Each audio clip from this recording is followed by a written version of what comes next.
Bienvenue dans votre émission, Mon avocat conseil, l'émission, et vous le savez, où on évoque toujours des difficultés, car des difficultés, des problématiques, il y en a toujours, et surtout, là on ne s'y attend pas. Mais dans votre émission, on évoque essentiellement des solutions. Le sujet du jour, la récidive. Et je reçois pour ce faire, comme à notre habitude, maintenant c'est devenu une habitude, Maître David Barrero, qui est aussi mon associé, parce que ce dernier donc, a des compétences particulières en droit pénal. Et c'est vrai que pour la récidive, c'est un mot qu'on emploie d'ailleurs dans le commun, récidiver, c'est-à-dire refaire quelque chose, en matière de droit, comment cela se passe-t-il ? Eh bien, bonjour à tous. Alors, la récidive, je vais commencer par dire que c'est un constat. C'est un constat parce que lorsque vous avez une personne qui a été condamnée de manière définitive et qui, dans un certain délai, va recommencer, va recommettre une infraction, similaire ou assimilée, on va considérer que cette personne est en récidive. Alors, comment ça marche ? Par exemple, quelqu'un commet un vol, après il commet un crime, il y a récidive ou pas ?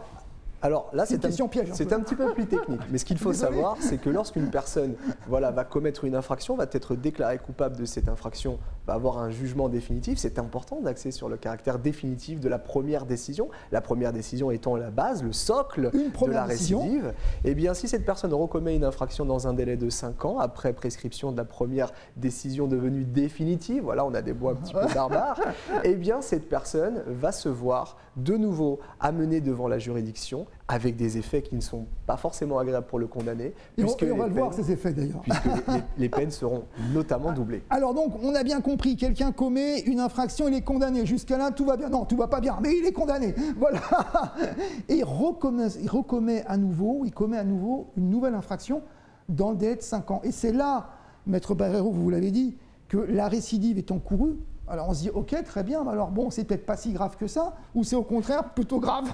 La récidive, il faut le dire à nos téléspectateurs, c'est un petit peu une circonstance aggravante qui vient venir atténuer notamment le principe de l'individualisation de la peine et qui va entraîner une certaine forme de sévérité par rapport à l'appréciation que le magistrat va pouvoir faire du dossier, ce qui est normal. Sévérité, même plutôt une sacrée sévérité, parce que concrètement, on double la peine. C'est le principe en tout cas. Eh bien, c'est le principe en matière délictuelle parce qu'en fait, la récidive, contrairement à d'autres états, d'autres circonstances, elle va s'entendre pour les crimes, pour les délits et également pour les contraventions. Alors, pas tout à fait de la même façon. Alors, juste pour le délit, par exemple, 5 ans, c'est ce qu'il y a de plus commun. Quelqu'un donc commet un délit, un vol.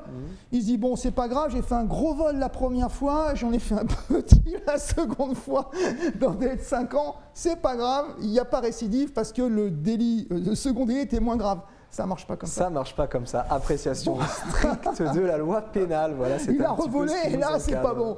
Donc, il encourt le double de la peine. Et en plus, un autre problème, une révocation du sursis. Alors, ça, c'est encore autre chose. Par exemple, si au premier abord, vous avez été condamné à une peine plutôt bienveillante de sursis, oui, le magistrat peut révoquer le sursis parce que la récidive va lui donner cette possibilité. Alors, cas concret, quelqu'un a commis un petit délit, un vol, 3 mois de prison avec sursis.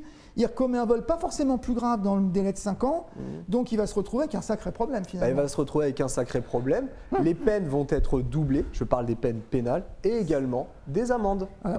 Plus la révocation du sursis. Plus la révocation du sursis possible. Et j'aimerais attirer l'attention de nos téléspectateurs sur le fait que le juge peut relever la récidive alors même que la convocation ne précise pas la nature de la récidive. Oui, parce qu'effectivement, c'est toute une histoire, mais quand vous avez une convocation en justice, des fois, c'est pas indiqué récidive. On se dit, bon, finalement, c'est pas vu, tant mieux. Le problème est réglé, mais pas forcément. Il faut juste que le mis en cause ait la possibilité de s'exprimer sur cet état de récidive légale. Ça c'est technique, mais on est là aussi pour un peu de technique, parce que dans les solutions, il y a aussi beaucoup de technicité, de précision. Mais alors, en matière criminelle, bon, c'est peut-être bien que nos téléspectateurs ne sont pas forcément concernés, je l'imagine, mais c'est toujours intéressant.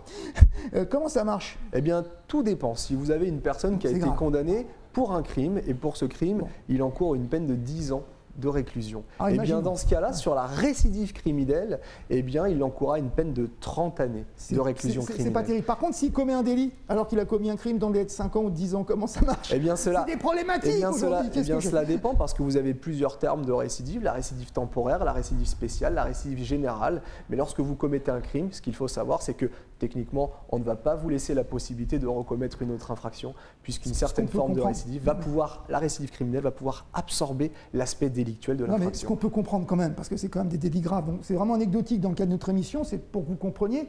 Alors on prend les choses moins graves, on se dit, bon, ok, on a vu le plus grave, on va prendre des choses classiques, malheureusement, excès de vitesse. excès de vitesse, condamné, 5e classe, pas de souci, enfin, entre guillemets, récidive, tout va bien. Non, alors maintenant, récidive, tout ne va pas bien, justement, pas grave, que contravention de 5e classe, c'est un petit peu la technicité, justement, de cet aspect.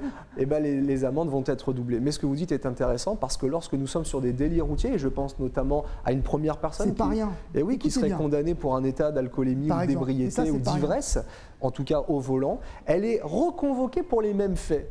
Eh bien, elle est donc en récidive, alors techniquement récidive de CEA, de conduite en état d'alcoolémie. Et alors, outre la peine principale qu'on a évoquée, qui va être doublée, il va y avoir des peines automatiques pour lesquelles le magistrat ne peut même pas, par décision spéciale ou motivée, faire autrement. C'est automatique. Donc, vous voyez un petit peu l'idée, on ne connaît pas tout à fait ce que c'est, mais par exemple, en matière d'alcoolémie ou de vitesse, on a des peines automatiques. C'est-à-dire qu'il y a une récidive, le juge, il voudrait bien individualiser la peine peut-être ou faire autrement, mais il ne peut pas. Mais il ne peut pas. Parce que le texte, qui est quand même le socle, la base, eh bien, ne permet pas au juge de faire le contraire. Et je pense notamment à l'annulation automatique confiscation du permis de conduire. Et confiscation du véhicule qui est possible également. On ne veut pas vous faire peur, mais il faut bien comprendre que la récidive, c'est un vrai sujet. David Barreiro, merci. Merci à vous. Et cette émission s'achève et comme je le dis en fin d'émission à chaque fois, cette émission elle est faite pour vous. Pourquoi? Parce que certes, il y a des problématiques, des problèmes tous les jours, vous le savez, et surtout ça, là, on ne s'y attend pas. Mais dans cette émission, on évoque exclusivement, et vous le savez, des solutions.